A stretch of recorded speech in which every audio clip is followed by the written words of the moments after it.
Este es el problema que tiene Kicillof, entre otras cosas. ¿Cómo se despega del prontuario kirchnerista? Por ejemplo, la lavandería de Daniel Muñoz. Recórdanos, metenos en la lavandería. ¿Qué era esto? Decisión clave Lucía? que tomó el fiscal federal Carlos Stornelli hace pocas horas. Enviar a juicio oral un tramo que básicamente investigó qué se hacía con el dinero que Daniel Muñoz recaudaba de aquellas coimas que se investigaron en el caso Cuadernos. Daniel Muñoz se llevaba una comisión, importante comisión, para... Era uno de los bolsos que iban a Santa Cruz. Era parte de esos bolsos que él llevaba a Santa Cruz semanalmente para que ese dinero termine volcado en una enorme estructura de lavado de dinero. La lavandería de Daniel Muñoz, farmacias, estancias, cabañas, propiedades, autos, estacionamientos, garajes, todo eso investigado en este expediente. Mientras Cristina Kirchner, en el caso Cuadernos... No, perdóname. No había un problema no había un problema de oferta. Había guita para comprar todo. El problema es que no había qué comprar. Ya no les quedaba qué comprar. O sea, tenían guita para comprarse la mitad de la Patagonia. De hecho, Baez se compró la mitad de la Patagonia. Bueno, de este expediente tiene dos tramos, el tramo internacional y el tramo local, argentino, sobre todo concentrado en la Patagonia también. Y este expediente que fue enviado a juicio oral por pedido del fiscal Carlos Stornelli se concentra en esas operaciones de lavados concentradas en la Patagonia santacruceña. Claro. ¿Por qué? Porque era donde Daniel Muñoz llevaba los bolsos semanalmente. El hombre de extrema confianza de Néstor Kirchner, secretario privado durante años. ¿Qué dijo la justicia? Daniel Muñoz fue un eslabón clave en la estructura investigada en la causa Cuadernos, donde Cristina Kirchner es la principal acusada. Por un lado la tenés a la expresidenta pidiendo la nulidad del juicio del caso Cuadernos y a ese enorme rompecabezas de corrupción se siguen sumando pruebas. 70 millones de dólares, lo que llegó a lavar Daniel Muñoz. Dentro de ese lavado está ese piso. Exacto. Frente al Central Park. Un piso lujoso. En el Hotel Plaza. Deseado, ahí en el mismo edificio. Soñado, del Hotel Plaza. exactamente. Allí había comprado un piso Daniel Muñoz. ¿Quién fue la persona que desentrañó todo este entramado jurídico y empresarial que se utilizó para lavar dinero? El contador. El ex contador de la familia Kirchner, custodio de los números de la familia Kirchner. Manzanares, la confesión clave. ¿Qué dijo? Que él creó las empresas para lavar dinero. En un tramo de su confesión dijo, yo lo quise ayudar a Daniel Muñoz para que él sea feliz. Eso dijo Manzanares. Sí, yo le quería dar una alegría a Daniel Muñoz, que laboriosamente, ¿qué hacía? Recogía los bolsos que los empresarios pagaban en concepto de coimas y los llevaba hasta Uruguay y Juncal, al departamento de Cristina Fernández de Kirchner. Mirá lo que dijo Manzanares en su confesión y que fue parte de este expediente. En el año 2009 tenía intenciones de desarrollar una usina para lavar dinero. ¿Una usina? Sin eufemismo. Ah, sí. No era una empresita, era una usina. No, y no es, una usina para lavar dinero. Contó más Víctor Manzanares, que va a tener que comparecer ante un tribunal de juicio en este expediente, y dijo lo siguiente. Se compra la sociedad Leomar SRL con 3 farmacias adentro. Esa operación se acordó en 3.700.000 euros, pero terminó haciéndose en dólares. 3.700.000 euros con 3 farmacias adentro. Con 3 farmacias adentro. O sea, toda era guita para lavar. Todo era dinero para lavar, porque él lo que contó es que Daniel Muñoz le llevaba semanalmente millones de dólares que él tenía que lavar. Crocantes, eran Sí, en los bolsos, físicos. Físicos, como decía Leonardo Fariña. La física, claro. Bueno, esta es una de las tantas empresas que son parte de esta causa, donde lo que dijo el fiscal Carlos Stornelli, armaron una enorme estructura de empresas y también movimientos financieros para lavar dinero. Mirá lo que cuenta a continuación Víctor Manzanares, hablando del caudal de dinero.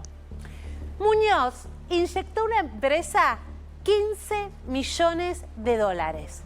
En un momento no se pudo justificar una inyección de 2 millones de dólares, se recurrió a una operación compleja a través de cooperativas. O sea, ya no les quedaba por dónde.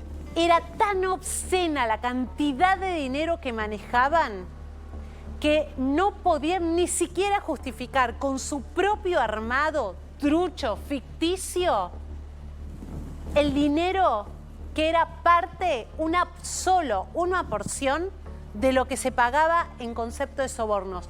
Esto no es menor, Pablo. Todas estas cifras, dice la justicia, eran una porción.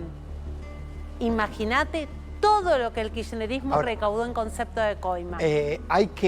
Yo entiendo ahora, Diego, entiendo ahora, Beraldi, que lo único que le queda como argumento es el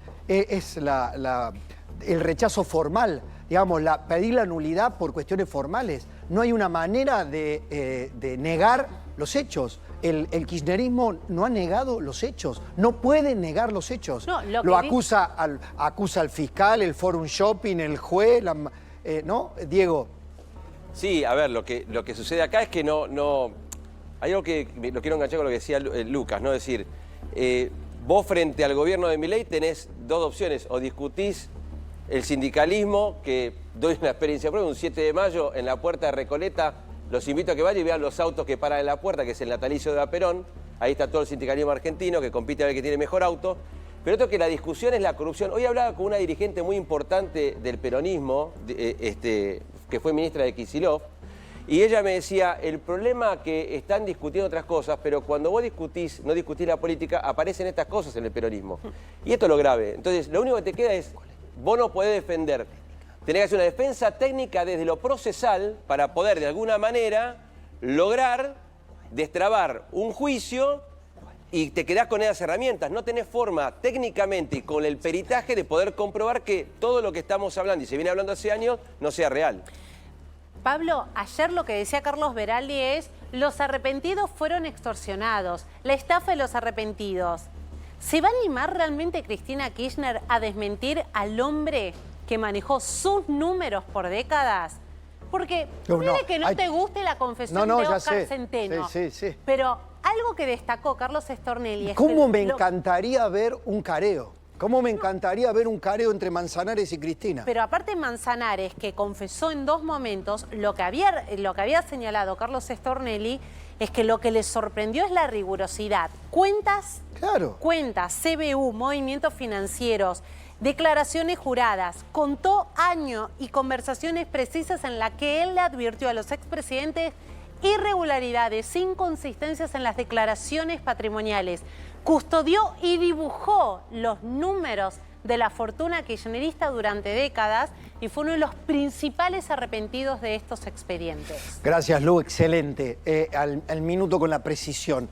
Claro, estamos frente a una causa de corrupción emblemática. No imagino a ningún gobierno pudiendo igualar el récord de corrupción como plan criminal, ¿no? Porque cuando uno ve las causas, ve la matriz criminal, cómo se habían organizado para robar.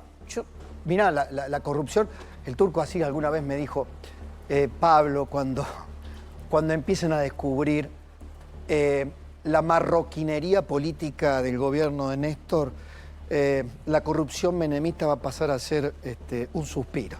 Sí, con el agravante en términos reputacionales que ya además tenemos condena efectiva sobre estos hechos, con lo cual hasta la justicia ya ha emitido su opinión, porque muchas veces queda la duda respecto del principio de inocencia. Bueno, la justicia también ha determinado la culpabilidad en este caso de Cristina y de muchos de los integrantes de su gobierno.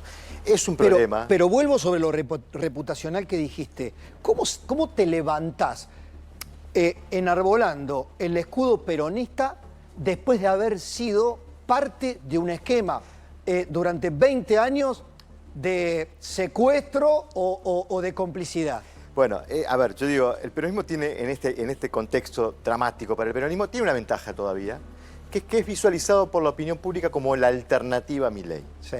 Esto no resuelve el problema, como lo decíamos recién, porque la mayoría tiene sentimientos de refractarios hacia el peronismo. Ahora, esto es un problema para Kicillof. Claro. que es quien aparece como el emergente para liderar la oferta electoral que ofrezca el peronismo a la sociedad en 2017. Y hoy Kicillof pareciera estar en un lugar bastante complicado, porque para el kirchnerismo es antikirchnerista, quiere traicionar a Cristina. Y para el antikirchnerismo es muy difícil que no lo vea como kirchnerista. ¿Cómo hace Kicillof para sacarse ese sello que lo identifica con todo este pasado que está muy presente en la memoria de los argentinos? Y esto condiciona sus márgenes competitivos de cara al 2027. Es un desafío muy complejo, veremos cómo lo resuelve, pero en todo caso uno pudiera pensar, el peronismo necesita de mucho fracaso de Milei y de mucho enojo presente de la gente con Milei para que pueda olvidarse del enojo con ese pasado que tanto arpona. O necesita de muchos candidatos que no se parezcan demasiado al kirchnerismo para recuperar la credibilidad frente a la sociedad. Eso sería un riesgo para Milei, efectivamente. Gracias, Lucas. Gracias, Pablo. Un placer tenerte, un lujo Gracias. tenerte.